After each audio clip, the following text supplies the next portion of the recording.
when a woman gets to a certain age, as they say, her biological clock begins to tick. And they begin to make hasty decisions about getting married and having kids. And Pastor Oyindamola Shoderu, of course, is here to talk us about making emotional decisions independently of age. Welcome to the show, ma'am. Thank you. Good morning. Always a pleasure having you. Thank you. All right. So talking about biological clock, I've seen a lot of women growing up who fall into depression when they're at that age. Yes, which is from 25 to 45. It actually depends basically on the amount of pressure you're going through per time. So how should they handle that when it gets to that point? Well, let me just start by saying, first of all, every woman or even men feel this pressure. Should be thankful that you're alive. You have to be alive to feel pressure. Yes, right. But I also want to suggest, particularly around festive periods like this, that we would handle pressure better if family members learn to back off. If loved ones stop showing too much care and praying all this time next year, it will be your turn prayers. Right. Yes, because I mean, they just mount unnecessary pressure. And statistics shows that a lot of suicides are committed around this period because people feel the pressure more. So I just want to advise anybody who feels like, look, my clock is ticking, relax, your time will come. Because if you rush, you will just end up getting into a wrong relationship and then you'll have a whole new set of problems, So age, yes, it's a real factor. The clock is ticking, we know that, but still, please rather be single than being in a rushed relationship just because of the age factor.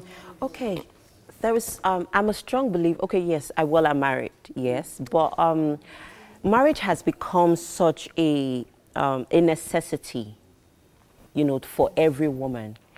But how do we tell women, or, how do we tell, because we're talking about women now, that it isn't everything?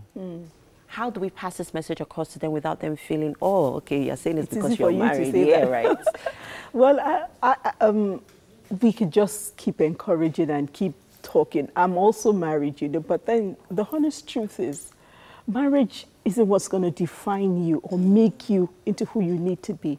If a woman would find out what excites her, her purpose, as it were, and if she engages in that, if she pours herself out into other people, you'll find out that you're not under as much pressure as you probably normally would be.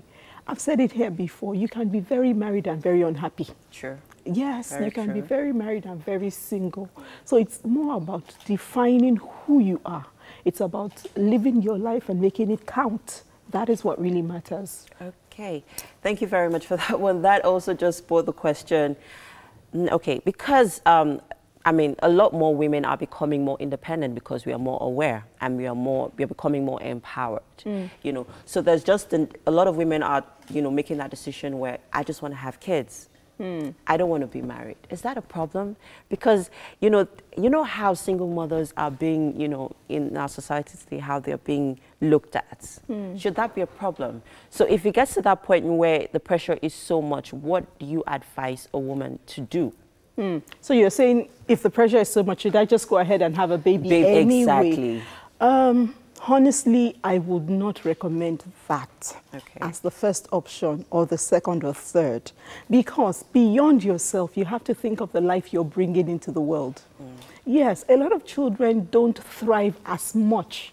We have a lot of single parents who are doing well, and I celebrate them. But there are a lot of children who don't thrive as much when there's no father figure there for them. It always ends up showing. It does. So beyond, oh, I'm feeling lonely, or oh, I just want to bring a child into the world, you have to sit down, take adequate counsel, count the cost, not just about yourself now, about the child. How will this child fit into society when everybody's like, where's your daddy? Do you understand? I mean, these are questions that you must ask on behalf of the child before you take such a decision. Wow, interesting. Because, at the end of the day, they're all thinking about themselves. It's all about companionship at the end of the day. Everyone just wants, oh, okay, I'm comfortable. I just want someone to talk to. I just want someone, that I could cuddle at night and call my own, basically. All right, great stuff. But then, these pressures are happening. How do you suggest they deal with them? especially when, for example, you go into a public place and everyone is, you know, paired up, having fun, and you're just there, you know, reeling in your singlehood. Oh my gosh, when is this man going to come?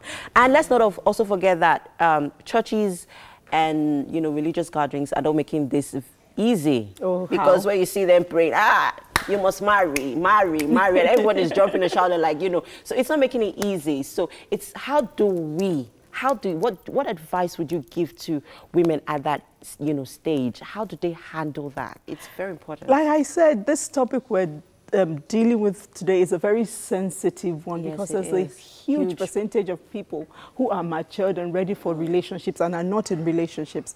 One thing I want to advise is we'll keep talking like this. We'll keep encouraging our society to take the emphasis off you must marry, you must marry, you must marry, because we have a high statistics of failed marriages now because of this pressure. So I want to encourage such women, take yourself out, celebrate yourself, you know, have friends, just live your life like you're a whole person. A lot of people say things like, I'm waiting for my better half. You are the better half.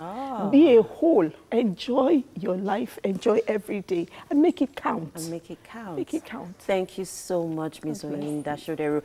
I've learned something today, and I hope, you know, everyone watching has actually learned something today. So say to yourself, you single lady watching, that you are your better half. You do not need anyone to complete you. Thank you so much once again.